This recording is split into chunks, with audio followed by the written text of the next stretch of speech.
So hi guys, good evening sa lahat. So we're live at Sofired Hotel.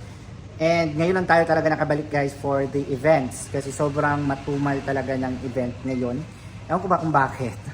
Mas malakas yung mga birthday, mga ganon. Pero yung wedding masyadong mahina siya. And yes, naiintindihan natin yun kasi yung wedding is ano talaga siya, costly. Ano bang tawag na term nun? Costly. Parang kailangan mo talaga ng pera mag-ipon. So, yun, siguro ganun yung mga ano. So, sa lahat ng mga ikakasal, eto advice ko lang sa inyong lahat. Huwag kayong matakot mag-PM doon sa mga organizers para matulungan kayo about budgeting. Kasi, hindi naman namin pwedeng pilitin kayo na ganito yung budget kalaki. It really depends on the budget na gusto nyo. We can do sa minimalist na mga decors, and yung kaya lang talaga sa bulsa, yung parang sa akin, alam ko sa akin kasi mostly yung comment nila is pricely daw yung decoration namin. Hindi po yung totoo guys, chismis lang yun, charot. Ang ano talaga is, nagdidepende kasi sa demands din ng client yon. Depende sa mga gustuhin nila, depende sa mga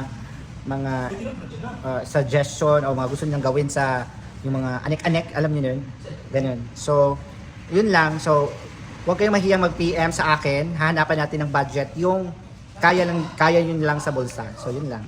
Let's go! So, hello guys! Nag-start na kami eto, pininturahan na yung sa labas, yung sa photo wall area. And tingnan natin yung loob kasi yung loob talaga is bago pa natapos yung event kanina. So, nakapasok kami dito. Mga ano na, 8 na, mga ganun, 8:30 something. And ito pala yung mga flowers ang gagamitin namin. Ayun, meron pa doon, ewan ko na saan doon iba. And then ito yung loob na kailangan namin yung decor. So hindi pa kami talaga nakapag-umpisa. Lord help us. So dito naman ay nagpasahan na namin ipatayo yung gazebo. Size niya is 20 meters by 20 meters. So ayan, and yung LED wall nilalagay na rin. Laban yun. Dito naman guys is gumagawa si Amanda Page ng centerpieces. So ayun siya. Nothing's new. Ganito talaga. Walang ano kasi walang mang request din yung bride natin. At the same time, depende talaga kasi yun sa package. So wala tayong binago. Ganun din. So ang ano dito is yung fresh flower is only the baby's breath. Yung mga bulaklak is all synthetic flowers. And ginamitan lang namin siya ng, ang tawag dito sa amin ganito is fishtail. Pag nabasa kasi ito guys, makate. Ito kagaya nito kate. So ganyan siya. And ngayon pa lang bumalik talaga si Amanda sa event guys. Dahil sa sobrang busy niya, hindi ko alam kung saan siya pumupunta. And then, duda ko kasi guys, nagkaka-boyfriend na kasi siya ulit. So ganun siya. Ha? Run? Ha? Run? Ano saan na yun? So, ang mga tao guys is na-busy lahat sa running. Ayan, running daw. Ano, ewan ko kung ano tinatakbuhan nila guys. Baka may kasalanan sila. Ayan, sinonon guys. So, dito, ayan. Ito naman yung photo wall area. So, ayan, inumpasahan na ni Sir Alan Castillo. Ayan. Ang maestro sa umaga. Pam-pam sa gabi. Ayan. So, ayan.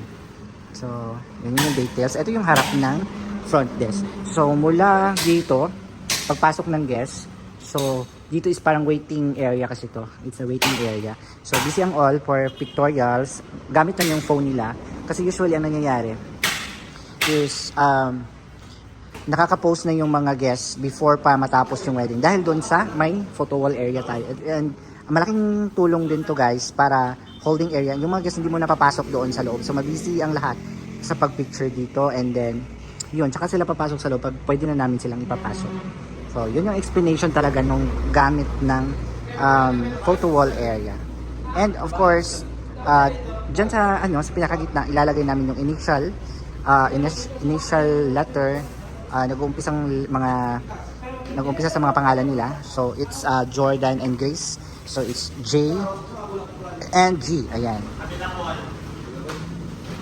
So, ayan guys. Dito naman is ilalagay na namin yung backdrops. Ayan, tabi ng LED wall. Ayan, yung size pala ng LED wall is I think that is 9 by 14. If I'm not mistaken, 9 by 14. So, ang ano dito, challenge dito guys, is dito, sobrang, ano na siya, sobrang ikli na ng part dito. Kasi kinain na talaga siya ng LED wall dito sa likod. Kasi kailangan talagang lagyan ng ganito para hindi bumigay yung LED wall. So, ganito kalaki yung kinain nila. Almost halfway nung stage na So, mostly, ganito talaga nangyayari. Pero mali ito mali. Hindi sila nag-ano sa akin. Mali siya yung paglagay. Dapat patagilid sana yung paglagay nung LED wall. Ay, yung bakal sa So, yan. And, ito naman guys is pinsan ko. Ayun, asawa ng kapatid ko. Ito yung papa ko. So, yung gumawa ng lahat ng backdrops. Yan, siya lagi lahat. So, isa po siyang carpentero. Finishing touches. Yun yung tamang term. Carpentero, finishing touches. Furniture pala. Furniture. Ayun. So, ayan, dito naman is si Sir Ellen. Kakaano lang niya kasi busy siya. And dito naman, ayan, ganito pong paglagay. Kailangan kasi sa may screen talaga. So, push, laban. Laban tayo, laban. Ito na yung final look niya. Yung kulang lang natin dito is ilaw. Ayan, so yung pangalan ng lalaki is Jordan, kaya Jay. Tapos yung babae is Grace. Ayan, combination niya is white and green combination lang talaga siya para hindi masakit sa mata din. And ganyan lang siya. So yung kulang dyan is lights. Size niya is nasa 8 by 16. Yung size niya is 8 by 16. Yung lapad is 16. Yung height is 8. So, ayan siya. So, and eto, yung letter is made of vinyl sticker. Ayan, yung sticker. Sticker lang yan siya guys. Hindi yan siya paint. So, eto maganda kasi kahit plywood, dumidikit din siya. Madikit talaga to. Ayan. So, ayan. Baka may gusto kayong i-decor sa house nyo din. Pwede kayong gumamit ng mga vinyl sticker kasi madikit din yan siya sa plywood. Pero mas madikit talaga siya pag semento. Yun, mga semento, madikit siya. And ayan guys, laban tayo. Ayan na guys, dito sa centerpieces is malapit nang matapos si Amanda. Ayan si Amanda Page. Huwag ka maingay. Ayan. Ang ingay-ingay mo. Uy, nakakasalita tayo sa camera, uy. Ayan yung mga backlash. And then, dito naman sa loob. Dito naman sa loob is, ayun, nag-umpisa na kaming maglagay ng lights for the gazebo. Mamaya yung mga dahon and everything. Dito naman tayo sa, ayun, may mga butterflies. Dito naman tayo sa stage decoration. So, ayan, tapos na siya. So, yung kulang isupuan na lang doon. And kabilang size, ganun din. Green carpets, same ng din. So, ang touch of dito is white. And then dito naman is para hindi naman siya medyo dry. Naglagay kami ng accent na parang konti minimalist lang talaga na accent para hindi naman masakit sa mata tingnan. And ayan guys, laban tayo. Time check, it's already 2 p.m. It's 2 p.m. already. So laban guys, laban pa tayo, push. So ito na yung ating easel board. Ayan, so Jordan and Grace. It's a vinyl sticker din guys. So ito yung pagpasok mo doon sa loob. So tapat yan siya ng door. Ayun yung photo wall. Tapos walk dito. Tapos dito picture again. Tsaka kapapasok doon sa entrance sa loob. So yan. Ganito yung design niya. Simple lang talaga. Elegant look. Walang masyadong arte. Ganyan.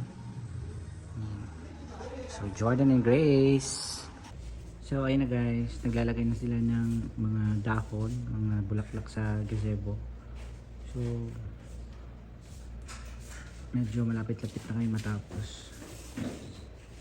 Cleaning namin din. Ipataas namin yung gazebo kasi mababa siya. Itataas pa yan siya. Isasagad siya doon sa pinaka, hindi siya mababa. Kasi mababa yun.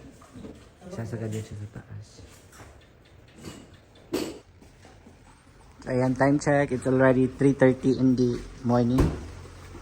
So, ayan, table settings na. Ayan, tapos na yung gazebo. Ito. Pero, ayan, malapit talaga. Almost done na siya. Malalagay na rin ng carpet na green. So, ito yung gazebo. Ayan, so, konti na lang. So, ayan. Nilalagay na namin yung mga centerpieces. So, ayan. So, dito sa kabila. 10 table to, round table na kasya hanggang 12 person. Yung carpet papunta pa yan doon. May dugtong pa. Ayun. So, ganyan siya. Ganyan. Diyan lang sa pikas, Gong. I-center lang siya, Gong.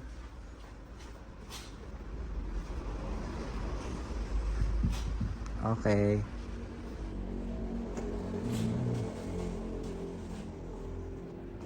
So, ayan, time check. It's 3:30 in the evening.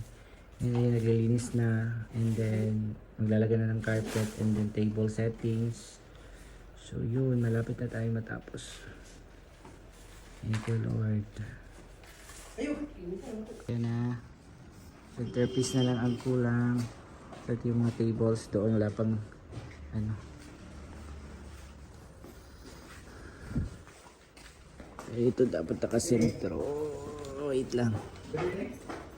Kanang isa, kanang last dito na siya. Kaya para balance siya.